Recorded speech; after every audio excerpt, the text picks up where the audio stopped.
വർഷം 1608. ആദ്യമായി British east India കമ്പനിയുടെ ഷിപ്പ് സൂറത്തിൽ വന്നെത്തുന്നു.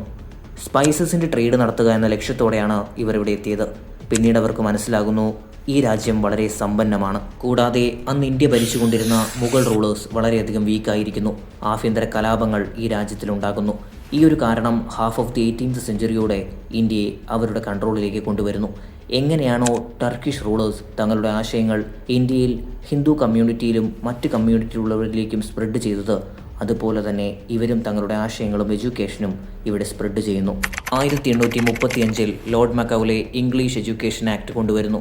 അറബിക് ആൻഡ് സാൻസ്ക്രിറ്റ് ഭാഷകളെ അദ്ദേഹം വളരെയധികം പരിഹസിക്കുന്നു. സ്കിന്നുകൊണ്ട് മാത്രം ഇന്ത്യക്കാർ, ചിന്തയിലും പ്രവൃത്തിയിലുമെല്ലാം ഇംഗ്ലീഷുകാരെ പോലെയുള്ള ഒരു ജനതയെ വാർത്തെടുക്കാനായിരുന്നു അദ്ദേഹത്തിൻ്റെ ലക്ഷ്യം. ഇനിയാണ് കഥയിൽ വളരെ വലിയ മാറ്റം വരുന്നത്. ഈ രണ്ട് കമ്മ്യൂണിറ്റിയിലുള്ള ജനങ്ങളും, ഹിന്ദുയിസം ഫോളോ ചെയ്യുന്നവരും ഇസ്ലാം ഫോളോ ചെയ്യുന്നവരും, ഇവരെങ്ങനെയാണ് ഈ ഒരു മാറ്റത്തെ അക്സെപ്റ്റ് ചെയ്തത്? ഹിന്ദുയിസം ഫോളോ ചെയ്യുന്നവർ ഈ ഒരു മാറ്റത്തെ വളരെ പെട്ടെന്ന് തന്നെ അഡോപ്റ്റ് ചെയ്തു.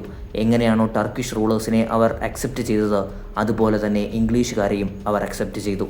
എന്നാൽ ഇസ്ലാം ഫോളോ ചെയ്യുന്ന ആളുകളുടെ കാര്യം വ്യത്യസ്തമായിരുന്നു. ഇംഗ്ലീഷുകാർ വന്നതോടുകൂടി അവരുടെ കയ്യിൽ നിന്നും ഇന്ത്യയിലെ ഭരണം നഷ്ടമായി. ഈ ഒരു കാര്യം ഇംഗ്ലീഷുകാർക്കെതിരെ വളരെ വലിയ തോതിലുള്ള വെറുപ്പ് ഇവരിലുണ്ടാക്കി. ഇംഗ്ലീഷ് ഭാഷ പഠിക്കാത്തതുകൊണ്ടും അവരുടെ സംസ്കാരം അക്സെപ്റ്റ് ചെയ്യാത്തതുകൊണ്ട് തന്നെ ഇവരുടെ കമ്മ്യൂണിറ്റി വളരെ പിന്നിലേക്ക് പോയി. ഗവൺമെൻറ് ഓഫീസുകളിൽ ഇവർക്ക് ജോലി കിട്ടിയിരുന്നില്ല. കൂടാതെ ഒരു സ്ട്രോങ് ആയിട്ടുള്ള പൊളിറ്റിക്കൽ ലീഡർഷിപ്പ് ഇവരുടെ ഇടയിൽ ഉണ്ടായിരുന്നില്ല. എന്നാൽ വളരെ പതിയെ ബ്രിട്ടീഷുകാർ തങ്ങളുടെ തനിനിറം കാട്ടിത്തുടങ്ങി.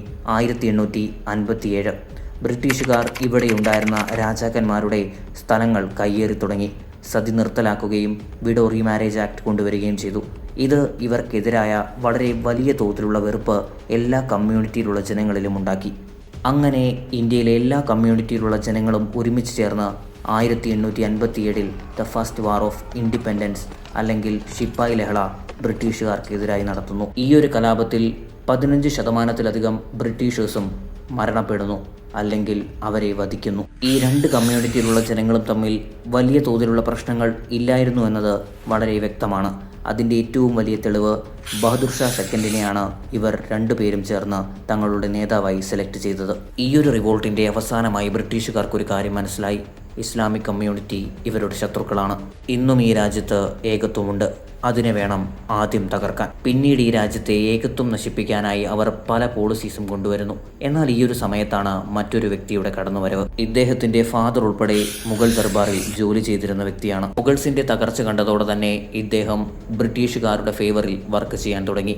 ഇദ്ദേഹത്തിന്റെ പേരായിരുന്നു sir Sayyid Ahmed Khan.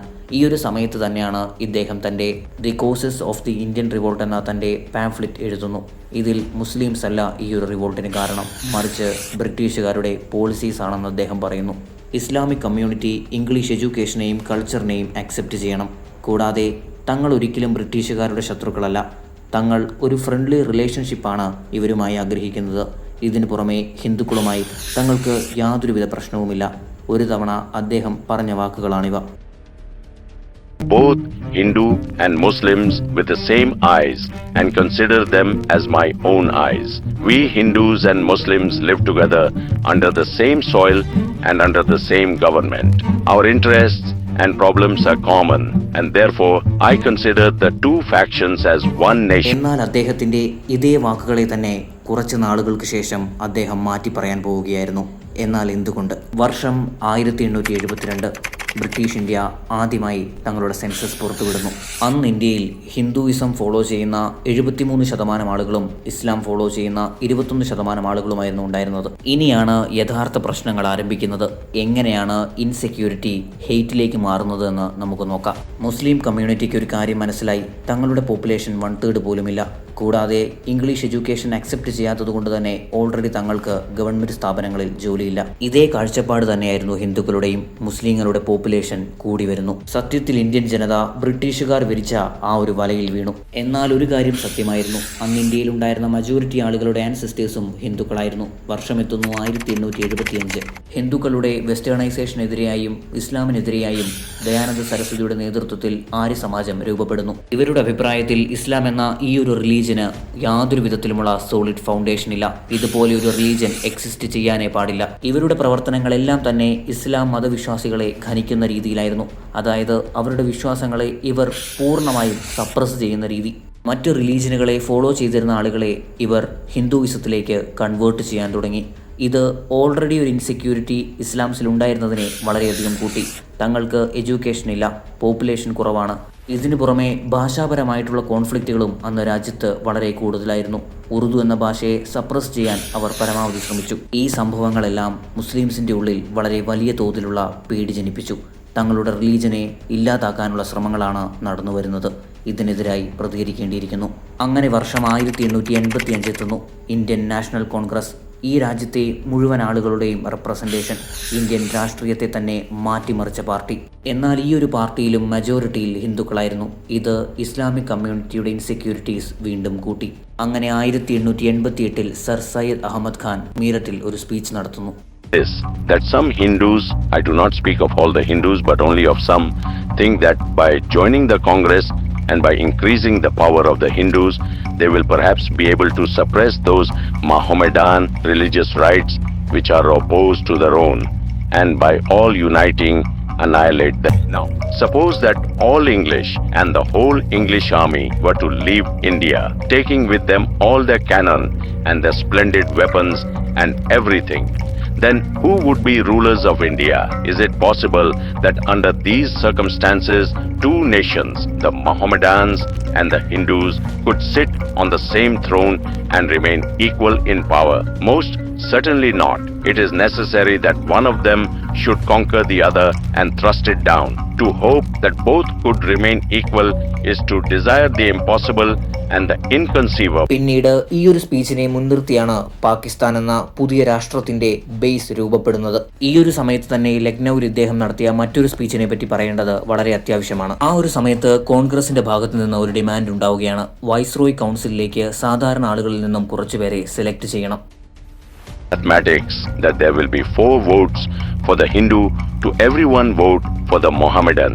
And now, how can the Mohammedan guard his interests? It would be like a game of dice in which one man had 4 dice and the other only 1. Indian national കോൺഗ്രസിനെ ഒരിക്കലും ഒരു നാഷണലിസ്റ്റ് പാർട്ടിയായിട്ടല്ല അദ്ദേഹം കണ്ടത്, മറിച്ച് ഹിന്ദു പാർട്ടിയായാണ്. അങ്ങനെ 1898 കൂടി ഇദ്ദേഹം മരണപ്പെടുന്നു. 1863 മുതൽ ഇദ്ദേഹത്തിന്റെ മരണം വരെ എഡ്യൂക്കേഷൻ സ്പ്രെഡ് ചെയ്യാനായി തനിക്ക് കഴിയുന്ന അത്ര ഇദ്ദേഹം കഷ്ടപ്പെട്ടിട്ടുണ്ട്.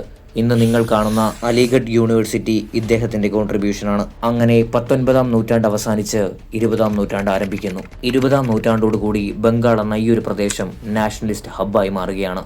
ഇത് ഇംഗ്ലീഷുകാരെ സംബന്ധിച്ചിടത്തോളം ഒരു നല്ല വാർത്തയായിരുന്നില്ല. ഈ ഒരു നാഷണലിസത്തെ തകർക്കുക എന്നതായിരുന്നു അവരുടെ അടുത്ത ലക്ഷ്യം, the divide and rule policy. അതായത് ഇരുപക്ഷത്തെയും തമ്മിലടിപ്പിച്ച് ഇവർ നടുക്ക് നിന്ന് ഇവരുടെ കാര്യങ്ങൾ നടത്തിയെടുത്തു. ഇനിയാണ് ഡിവൈഡ് ആൻഡ് റൂൾ പോളിസിയുടെ യഥാർത്ഥ ചാപ്റ്റർ എത്തിച്ചേരുന്നത്. വർഷം എത്തുകയാണ് 1903. പെട്ടെന്ന് തന്നെ ഒരു അനൗൺസ്മെന്റ് ഉണ്ടാവുകയാണ്. ബംഗാൾ എന്ന ഈ ഒരു പ്രദേശത്തെ 2ആയി വിഭജിക്കും.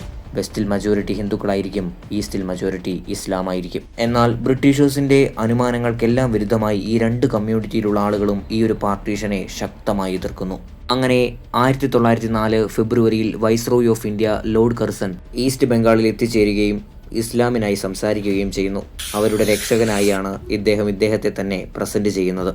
Small way, I'm a student of history, and if it has taught me anything of these parts, the lesson has been that under the present system of administration, Dhaka, which was once the capital of Bengal, has steadily declined in numbers and influence, and that not until the jute trade was introduced some 30 years ago did it begin to revive. ഇദ്ദേഹം ഇവിടം കൊണ്ട് നിർത്തുന്നില്ല, വീണ്ടും തുടരുന്നു. When then a proposal is put forward which would make Dhaka the centre and possibly the capital of a new and self-sufficing administration which must give to the people of these districts, by reason of their numerical strength and their superior culture, the preponderating voice in the province so created, which would invest the Mohammedans in eastern Bengal with a unity which they have not enjoyed since the days of the old Mussulman viceroys and kings, their leaders to sacrifice all these great and incontestable advantages from fear of being tied on to the tail of the humble and backward Assam?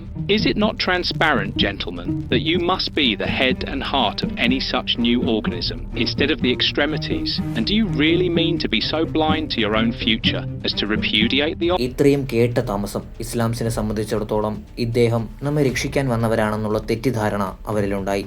ഇദ്ദേഹം എന്ത് തീരുമാനമെടുത്താലും അത് നമ്മുടെ ഉയർച്ചയ്ക്കായിരിക്കും. ഈ ഒരു certain point മുതൽ ഇസ്ലാം പാർട്ടീഷനെ support ചെയ്തു തുടങ്ങി. എന്നാൽ അവിടെ മൈനോറിറ്റിയാകുന്ന ഹിന്ദുക്കളുടെ പേടി അവരുടെ റെപ്രസെൻറ്റേഷൻ ഇല്ലാതാകുമോ, കൂടാതെ അവരുടെ ബംഗാളി സ്പീക്കിംഗ് കമ്മ്യൂണിറ്റി ഇല്ലാതാകുമോ എന്നായിരുന്നു. ഇവരെ സംബന്ധിച്ചിടത്തോളം കോൺഗ്രസും ഹിന്ദു കമ്മ്യൂണിറ്റിയും ഇവരുടെ വികസനത്തിനെ ബ്ലോക്ക് ചെയ്യുകയാണ്. അതായത് ഇവരെ മൈനോറിറ്റിയാക്കി വെക്കുക എന്നതാണ് അവരുടെ ലക്ഷ്യമെന്ന തെറ്റിദ്ധാരണ ഇവരിലുണ്ടായി. രാജ്യത്തുടനീളം ഈ ഒരു പാർട്ടീഷനെതിരായി വളരെ വലിയ തോതിലുള്ള പ്രൊട്ടസ്റ്റുകളുണ്ടായി. അങ്ങനെ ഈ പ്രൊട്ടസ്റ്റുകളെല്ലാം തന്നെ ഹിന്ദു ഇസ്ലാം ഐഡിയോളജി ബാറ്റിലായി മാറി.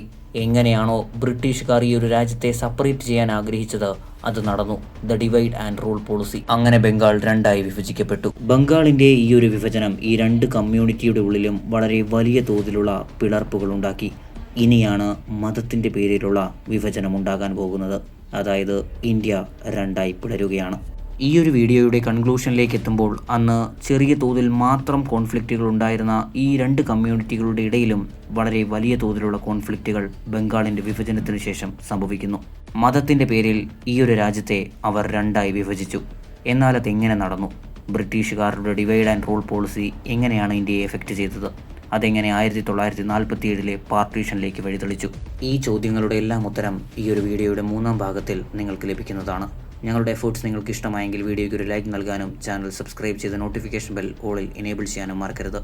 പരമാവധി വീഡിയോ കൂട്ടുകാരുമായി ഷെയർ ചെയ്യുക. നിങ്ങളുടെ അഭിപ്രായങ്ങളും നിർദ്ദേശങ്ങളും കമൻറ്റുകളായി രേഖപ്പെടുത്തുക. എന്നത്തെയും പോലെ thanks for watching and good bye.